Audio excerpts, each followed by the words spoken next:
Vielleicht gibt's ja doch noch einen Weg, dass ich dir einen Teil des Geldes wiedergebe. Welchen Weg?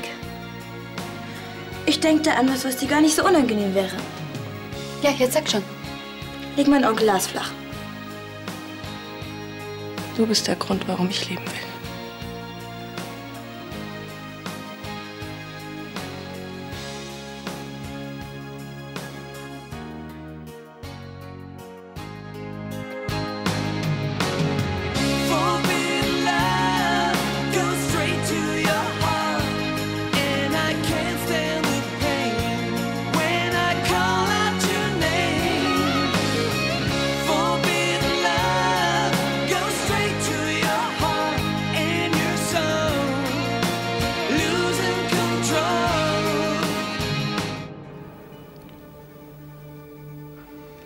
Sarah, wir sollten das besser lassen. Ich liebe dich. Und das weißt du. Aber du musst trotzdem erstmal mit dir selbst ins Reine kommen. Du musst mit deinen Schuldgefühlen fertig werden. Und vor allem weg von diesem verdammten Kokain. Aber ich brauche dich, Leonhard. Du darfst mich jetzt nicht alleine lassen, sonst schaffe ich das nie. Ich lass dich nicht allein. Versprochen. Wir ziehen das zusammen durch. Du schaffst diesen Entzug, hörst du? Und danach haben wir dann alle Zeit der Welt.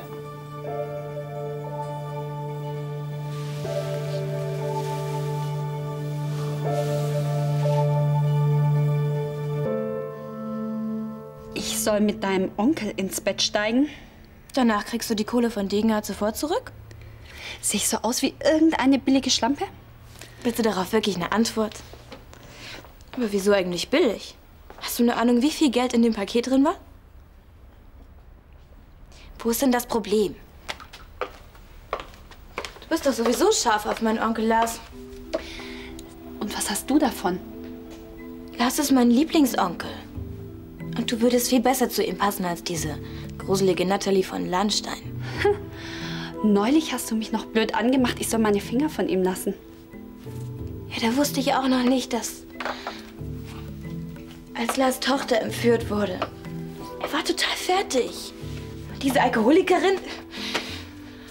Er hat einfach eine viel bessere Frau verdient. Und jetzt guck doch mal, er ist charmant. Er sieht gut aus. Er hat auch sonst was zu bieten.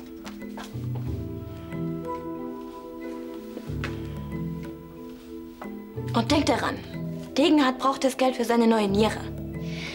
Vergiss es. Ich steige nicht mit Männern ins Bett, nur weil mich jemand dazu zwingen will. Und Natalie hat dich einfach so stehen lassen. Ja, viel Wert auf eine Aussprache mit mir scheint sie nicht zu legen. Und du warst auf einem Internat in der Schweiz? Da kann ich mit meinem Abi in Flensburg natürlich nicht mithalten. Ich hätte sofort mit dir getauscht. Ich nur für weiter mit meinen Geschwistern zusammen gewohnt hätte. Kennst du eigentlich den Rest deiner Familie schon? Leider. Sie meint nicht nur Konstantin. Ich pack's immer noch nicht. Er presst seinen eigenen Vater, statt ihm das Leben zu retten. Verstehst du das? Ja. Die anderen Königsbrüder sind ganz okay. Wie wär's? Wollen wir hinfahren? Vergiss es, nein. Was können Carla und Elisabeth für Konstantin? Ach, na hör mal. Also ich finde eure Familie eigentlich auch ziemlich in Ordnung. Bist du? Bis auf eine Ausnahme. Ich freue mich wirklich, dich zu sehen. Wollen wir zusammen was trinken? Bestimmt nicht. Hallo, Charlie. Hallo, Natalie. Hey, Lars. Hallo. Es tut mir leid wegen heute Nachmittag. Ich wollte dich nicht so abfertigen, aber ich habe mir totale Sorgen um Sarah gemacht. Sie war schon fast auf dem Weg in eine Suchtklinik und ich dachte, sie ist rückfällig geworden. Bitte, kannst du mir noch mal verzeihen? Und warum sagst du mir das erst jetzt?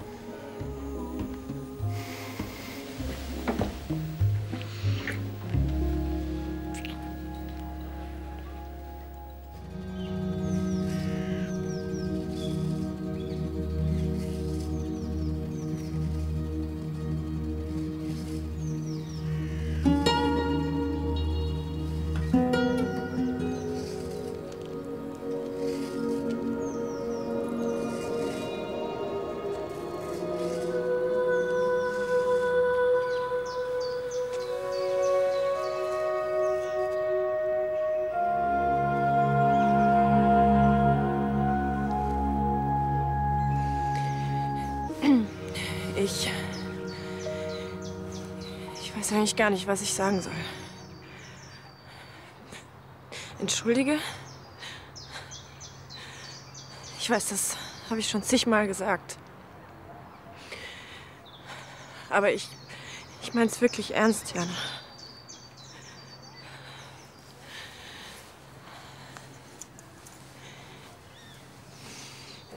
Keine Ahnung, ob du mich jetzt sehen kannst.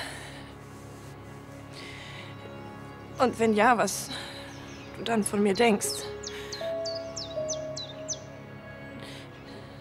Dass ich mich mit Drogen zuballer und mein Leben den Bach runtergeht, während du so gerne weitergelebt hättest.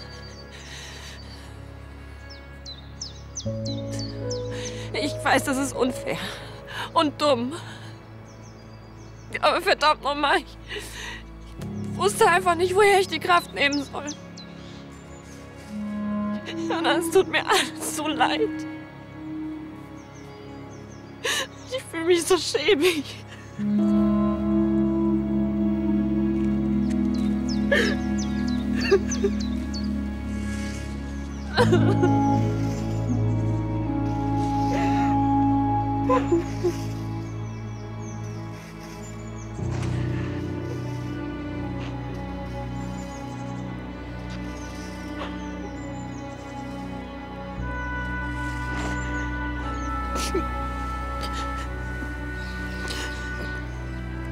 Sarah, Jana hat uns verziehen. Sie wollte, dass wir zusammen glücklich werden. Das funktioniert aber nur, wenn du dir auch endlich verzeihen kannst.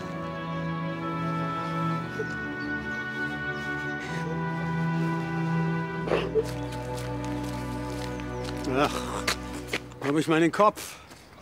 Ich habe die Pflanzenschaufel im Auto liegen lassen. Na, wozu hast du mich? Ja.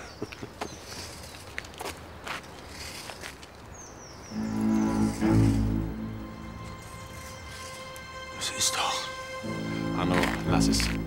Was fällt denen ein? Nicht hier auf dem Friedhof. Denk an Jana.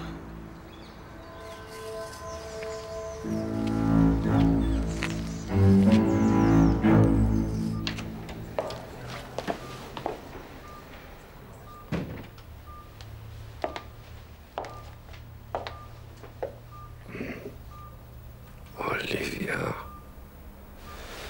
Na, das nenne ich aber mal eine Überraschung. Tja. So ändern sich die Zeiten, was? Diesmal stehe ich an ihrem Krankenbett und ihr Leben liegt in meiner Hand. Man sollte sich gut überlegen, wem man ein Paket voller Geld anvertraut. Kitty ist jedenfalls zu blöd dafür. Sie haben... Das Lösegeld, ja.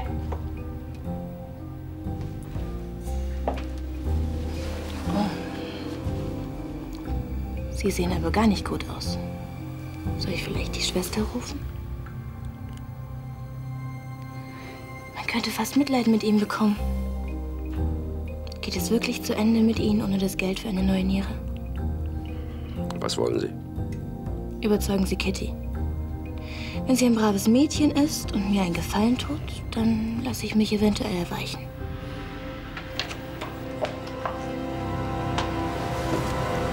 Ach, gut, dass du kommst. Ich bleib nicht mehr so viel Zeit, weißt du. Aber wie heißt es so schön? Die Hoffnung stirbt zuletzt. Ich hab wirklich nichts. Olivia hat... Jetzt hören Sie auf. Entschuldigungen helfen mir nicht weiter. Was auch immer Olivia von Ihnen will. Warum tun Sie es nicht einfach? Ist Ihnen egal, ob ich hier einfach so krepiere?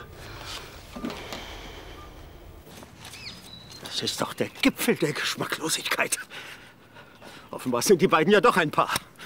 Und haben nichts Besseres zu tun, als das ausgerechnet hier zu demonstrieren. Jetzt komm, Arno. Was ist denn? Ja, wahrscheinlich versuchen die beiden auch nur mit Janas Tod fertig zu werden. Dass sie überhaupt glauben, noch jemals miteinander glücklich sein zu können. Zerbrich dir nicht ihren Kopf. Ja. Streich sie aus deinem Leben. Du musst mit ihnen nie wieder was zu tun haben. Sollen sich gefälligst von ihr fernhalten. Matthias, ich würde nichts lieber tun, als die beiden aus meinem Gedächtnis radieren. Das kannst du mir glauben. Aber jeden Tag Jeden einzelnen Tag denke ich an Jana. Wie kann ich da die beiden vergessen, die sich auf dem Gewissen haben?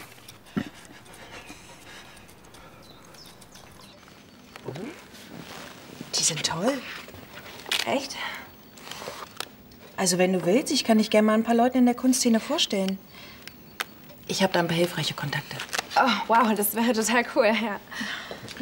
So viel zu deinen moralischen Prinzipien. Unsere Familie besteht aus egoistischen Herr Adrian-Hassern, ja? Aber wenn es um deinen Vorteil geht, dann nimmst du, was du kriegen kannst. Konstantin. Entschuldige, aber es ist wahr. Wenn hier einer keine Skrupel kennt, dann doch wohl du. Entschuldigt, aber ihr kennt euch bereits? Ja, tun wir. Leider. Weißt du was? Ich zeig dir jetzt mal das Schloss und den Park. Was hältst du davon? Frische Luft kann ich jetzt gut gebrauchen. Dann hast du den ersten Schritt doch schon hinter dich gebracht.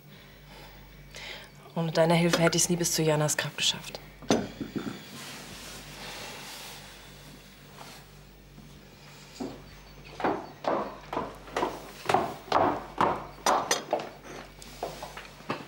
Hallo, Elisabeth. Was machst du hier? Sarah hat sich entschlossen, in eine Entzugsklinik zu gehen. Ach ja, wirklich. Morgen früh. Als du ihr das letzte Mal geglaubt hast, da hättest du beinahe mit dem Leben dafür bezahlt.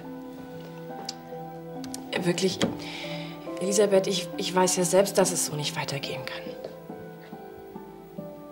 Diesmal meint sie es wirklich ernst. Sie wird den Entzug schaffen. Ach, Sarah, ich wünsche es dir so. Von ganzem Herzen.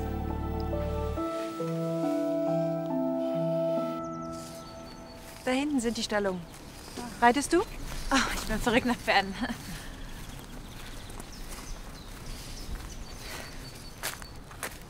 Naja, normalerweise kann man sich hier eigentlich ganz gut aus dem Weg gehen. Sorry, ich würde gern kurz was klären, okay? Sicher.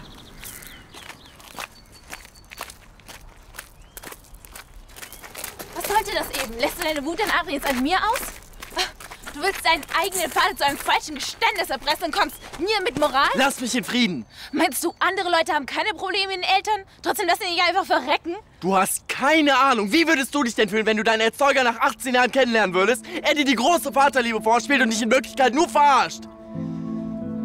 Wegen ihm habe ich Johannes in den Herzinfarkt getrieben.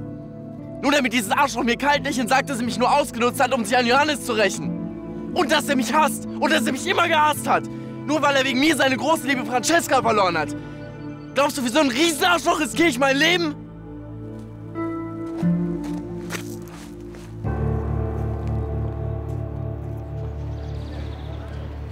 Ein Stück Kirsch? Selbst gemacht. Danke. Na, wenn Sie schon Ihre Mittagspause für mich opfern.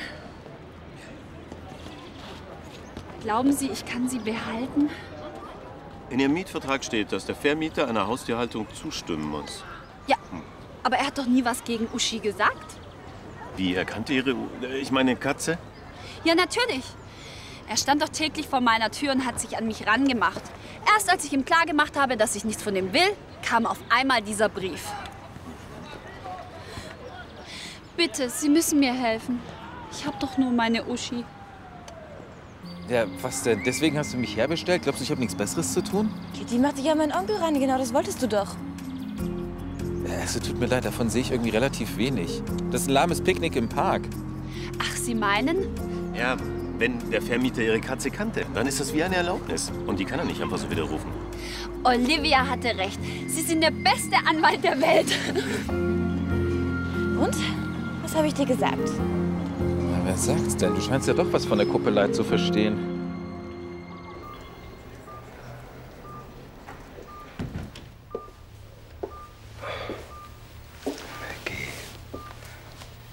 Treues Mädchen.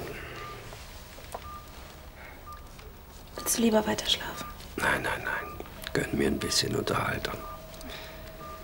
Die Schwestern hier haben so wenig Zeit zum Flirten. Ach, keine Sorge. So schnell gebe ich den Löffel nicht ab. Wenn du deine erste Modekollektion präsentierst, dann sitze ich am Laufsteg in der ersten Reihe.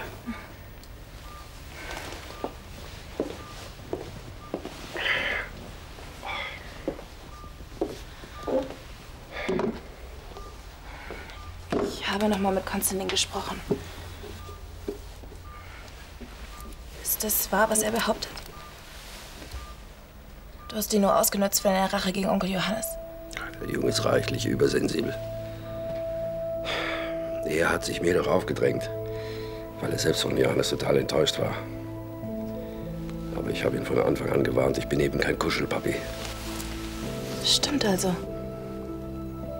Du lehnst ihn ab, weil seine Mutter mit dir Schluss gemacht hat. Francesca war die einzige Frau, die ich jemals wirklich geliebt habe. Als sie mich verlassen hat... Aber was kann denn Konstantin dafür? Natürlich nichts. Aber als er in meinem Leben aufgetaucht ist, war ich einfach vollkommen überfordert. Ich habe einen Riesenfehler gemacht, das weiß ich. Und ich bedauere das am allermeisten. An Konstantins Stelle würde ich auch nicht mal einen Tropfen Blut für mich spenden. Vielleicht solltest du ihm das mal sagen.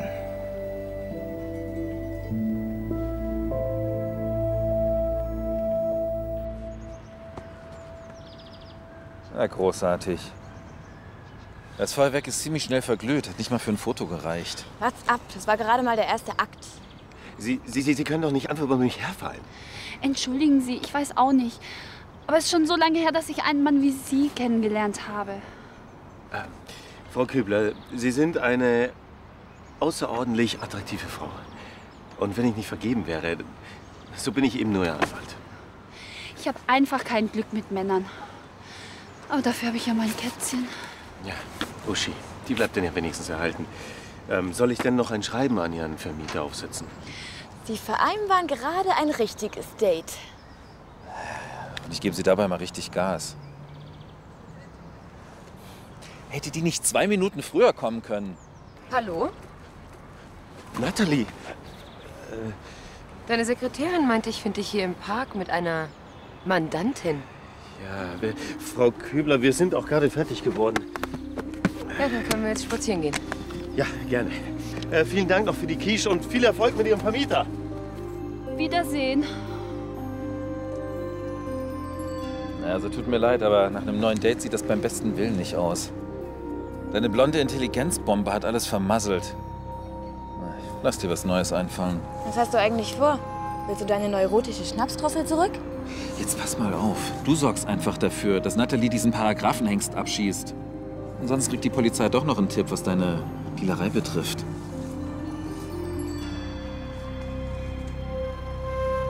Katja wird sich bestimmt freuen. Ich glaube, bis jetzt hat sie es noch nicht erlebt, dass du sogar einen Nachschlag wolltest, oder? Ach, ich habe Glück. Herr Brandner, kann ich Ihnen helfen? Mir helfen? Es würde mir schon reichen, wenn Sie ausnahmsweise einmal Anstand bewahrten. Aber da habe ich mich ja wohl offensichtlich geirrt. Sie bringen Jana unter die Erde und dann entblöden Sie sich nicht, Händchen haltend an Ihrem Grab spazieren zu gehen. Wie schamlos muss man eigentlich noch sein? Herr Brandner, Jana hatte mit uns ihren Frieden gemacht, bevor sie verstorben ist. Und ich glaube nicht, dass sie wollte, dass sie uns... Was? Was wollte Jana? Sie maßen sich an mir zu sagen, was Jana gewollt hätte? Was machst du denn hier? Sollte ich Sie noch einmal an Ihrem Grab erwischen? Ich versichere Ihnen, ich werde... Arno! Herr Brandner, ich habe wirklich das größte Verständnis für Ihre Trauer um Jana. Aber Ihre ständigen Anschuldigungen und Vorwürfe, die behalten Sie gefälligst für sich. Ist das jetzt klar? Sarah hat deswegen schon genug durchgemacht. Komm.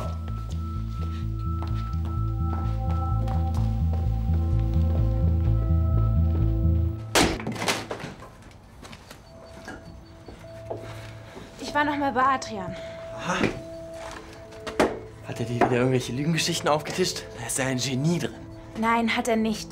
Aber es tut mir wirklich leid, dass ich dich angemacht habe. Aber ich hätte das Adrian niemals zugetraut. Um mich hat er sich immer gekümmert wie ein Vater. Und als meine Eltern... Ich verdanke ihm eigentlich alles. Ich bin ja auch zuerst auf ihn reingefallen. Aber dann habe ich gemerkt, was für ein mieser Verbrecher er ist. Aber dass er Sophia entführt. Aber willst du ihn wirklich sterben lassen? Ich meine, er bleibt immer noch dein Vater. Ich habe schon lange keinen Vater mehr. Aber vielleicht fällt es ja noch gerade retten. Ich meine, die Nierenspende wäre doch noch eine Chance. Vielleicht die letzte. Und außerdem, ich habe das Gefühl, Adrian tut es wirklich leid, was er dir angetan hat.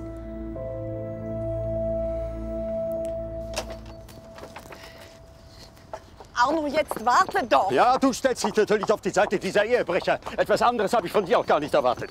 Arno, Janas Tod hat uns alle getroffen. Auch Leonard und Sarah. Sie kämpfen schwer mit ihren Schuldgefühlen. Aber irgendwann müssen sie doch auch mal nach vorne schauen dürfen. Herrgott, das kannst du ihnen nicht verbieten. Ach ja, und Jana? Hat sie nach vorne schauen können? Arno, was willst du denn? Dass Sarah auch noch stirbt? Es wäre beinahe so weit gewesen. Seit Janas Tod nimmt sie Drogen. Sie ist auf dem besten Weg, sich selbst zu zerstören, weil sie mit Janas Tod nicht fertig wird. Gerade war sie dabei, sich etwas zu fangen. Aber dein Auftritt... Ich kann nur hoffen, dass sie sich das nicht zu sehr zu Herzen nimmt. Begreife doch endlich, Jana ist tot. Und nichts und niemand auf der Welt wird sie zurückholen. Erst recht nicht dein blinder Hass gegen Leonard und Sarah. Echt hammerhart. Wie kann er seinen eigenen Sohn so fertig machen? Kannst du das auch nicht glauben? Und trotzdem, wenn ich Adrian da in seinem Krankenbett liegen sehe, jeden Tag schwächer und schwächer. Es darf doch nicht sein, dass er stirbt. Vielleicht hat dein Gespräch mit Konstantin ja was gebracht. Vielleicht überlegt er sich doch noch anders mit an ihren Spender. Hoffentlich. Dann war meine Entschuldigung wenigstens mit Adrians Sinn. Jetzt kann ich doch überhaupt nichts mehr für ihn tun. Hat Adrian dich also doch eingewickelt, ja? Konstantin. Deswegen hast du dich bei mir entschuldigt. Damit ich dem Saftsack das Leben rette, ja? Es geht jetzt darum, weiterzuleben, Arno. Auch Jana hätte das so gewollt. Mit deinem Hass hilfst du nicht ihr, sondern du machst nur dich selbst kaputt.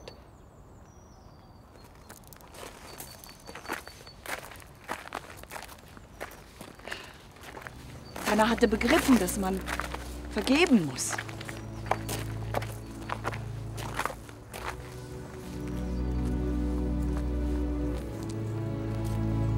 Ich habe es gewusst. Von Anfang an. Er war der Falsche für sie. Arno, sie hat Leonard geliebt. Du hättest überhaupt nichts dagegen tun können. Nein. Nein, ich hätte es verhindern können. Es war möglich, sie zu beeinflussen. Weißt du?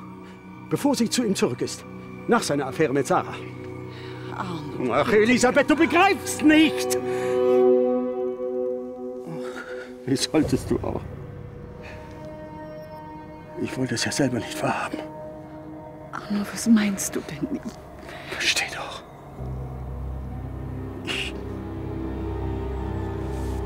Ich bin mitschuldig an ihrem Tod.